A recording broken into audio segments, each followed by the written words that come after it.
My name is Kamin. My name is Chris. My name is Kareem. And my name is Sun. And we're the podcast. Today we're going back in time to talk about the Roman Republic and the history. To understand everything, we must know what is a republic. Usually, a republic is a form of government in which citizens pick their leaders. Correct. There's also two divided groups, which are patricians and plebeians. The patricians are mostly rich and wealthy, while the plebeians are extremely poor. But what did the plebeians do then? Plebeians aren't as privileged as the patricians. Most of them are farmers, merchants, and small farm owners. But the patricians are mostly preachers and people.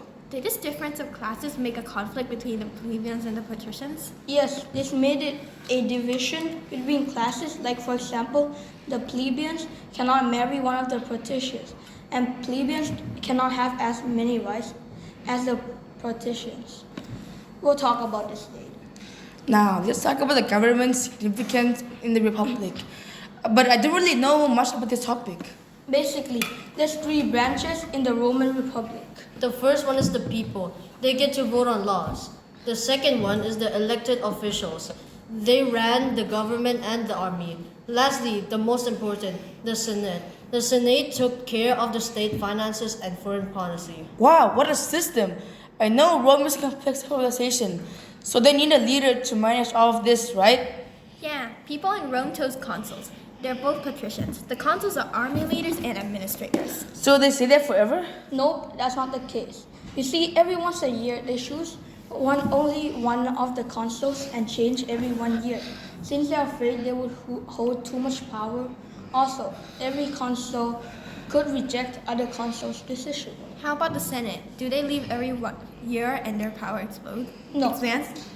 No, the senators don't leave every 1 year, and the more they stay in their position, the more power they have. Wait, let's go back to the topic about the conflicts between the plebeians and the patricians. How did the conflict happen again? I forgot. Okay, it started by a group of furious plebeians. They are mad that they pay tax and the right for the army, but still they have no right. That sounds unfair. How did that resolve?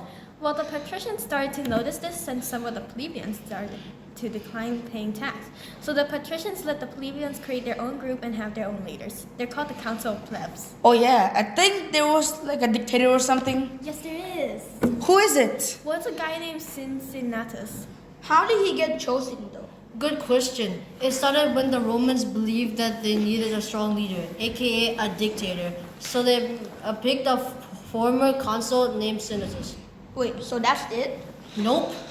At first, not many people believed in him, but that changed when an enemy challenged Rome. Cincinnatus quickly formed an army and took over.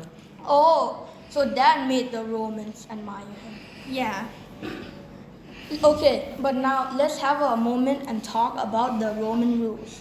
So Rome has great rules that influence other countries. Yes, the rules in Rome were not written before, so the plebeians disagreed, saying that the patrician would always rule over them if the law wasn't written. Wait, then what happened? Then the patricians agreed to the demands of the plebeians and wrote the laws. Then the two groups of men who established the law called the 12 Tables, people started using it. And by the time Rome conquered more cities and spread their laws further, but by the time their law changed to fit the state and situation they are in. Wow, that sounds great. But isn't there a war in the country? Yes, there is. It's called the Punic War. How did it happen?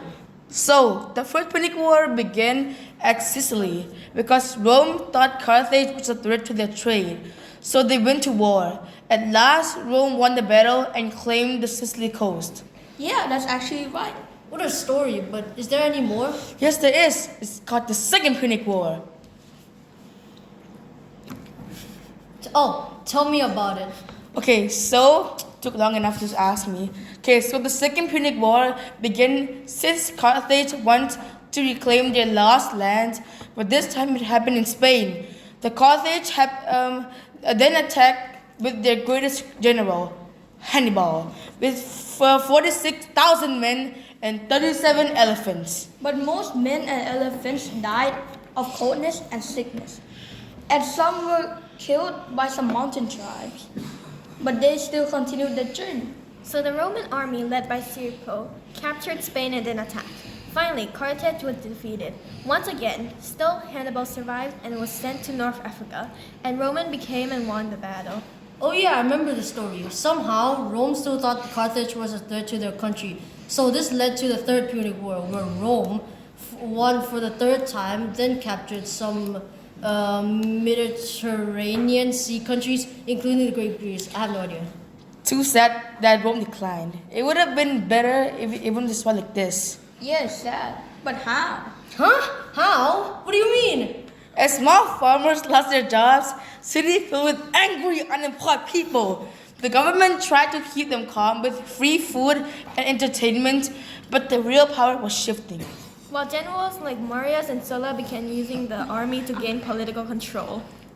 Soldiers became more loyal to the generals instead of Rome itself when Sulla marched into the army and capital and became the dictator's wish and made the republic very weak. The republic was no longer ruled by people, but a path for someone to become an emperor. Okay, so thank you for listening, and me Carmen is out. Sun is out too. Cream is out. And Chris is out. Bye bye.